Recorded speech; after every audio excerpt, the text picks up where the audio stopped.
In a plot that is distinctly Star Trek, Lieutenant Erica Ortegas, Melissa Nevia, finally receives the much-needed attention in Star Trek, Strange New Worlds.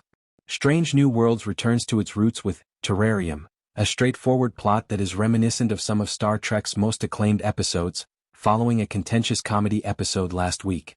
Ortegas and her shuttle are drawn into an unexpected wormhole and may emerge from it light years distant from the Enterprise.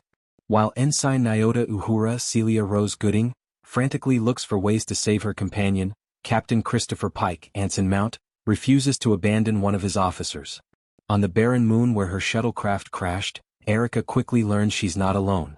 Lieutenant Ortegas has battled PTSD-like symptoms since being seriously hurt by the Gorn in the Star Trek, Strange New Worlds Season 3 opener. For the majority of the season her tale has been largely ignored, but in Episode 9, Melissa Nevia more than lives up to the hype as Erica takes center stage. Ortegas is left stranded without a means of communication with the Enterprise after her shuttle crashes on a desolate moon. While searching the stony moon for food and constructing a water condenser from bits from her shuttle, Lieutenant Ortegas spends a large portion of the episode by herself, talking herself out of her predicament. She meets a Gorn, Warren Scherer, another survivor who crash-landed on the moon, when she goes out to investigate some unusual lights. Ortegas goes on the defensive right away, and the Gorn appears ready to strike, but it doesn't. The Gorn kills one of the aliens that resemble scorpions and gives some of it to Erica as food in a startling reversal. An unstable ceasefire between Erica and the female Gorn develops into a friendship. Although the idea of Erica teaching the Gorn to play chess is a little ridiculous, the plot largely succeeds and gives the Gorn a human face.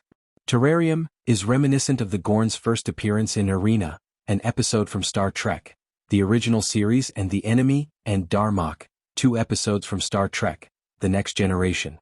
Even though the episode is slow and very simple, and it may take a few too many cues from past Trek stories, I still found myself crying by the conclusion of it. Throughout the episode, Number 1 repeatedly reminds Pike of this duty by pointing out that Ortegas is one life in comparison to the 4,000 people who require the vaccine. In particular, Ensign Uhura is determined to keep her friend alive and devises a novel method to prop open the wormhole with the Enterprise so the team may look for Ortegas. Should Captain Pike jeopardize his entire crew and ship in order to save an officer he doesn't even know is still alive? Perhaps not, but it's entertaining to watch, and to be honest, it makes sense for Pike as a character.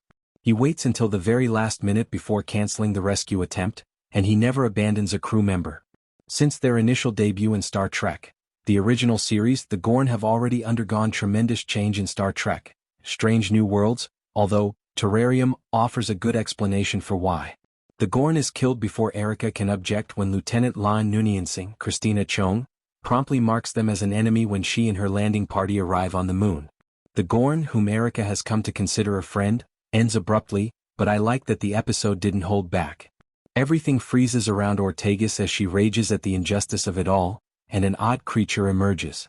This entity identifies as a Metron, the same formidable race of beings who left the Gorn captain and Captain James T. Kirk stranded on a desolate planet in the film Arena. Like Kirk and the Gorn captain, Ortegas and the Gorn were transported to this moon by the Metrons. The Metron claims that Erica won't remember them before unfreezing everything and that the Metrons may need to reset humanity's perception of the Gorn. Any differences between the Gorn of Strange New Worlds and the Gorn of TOS are clearly explained by this. The Ortegas narrative that fans have been waiting for is finally revealed in Terrarium, another strong episode of Star Trek, Strange New Worlds that may not accomplish anything groundbreaking. The episode is dominated by Melissa Nevia, who spends the majority of it acting with a largely computer-generated image Gorn or by herself. This gives her character more individuality than she has been able to do for the majority of the series.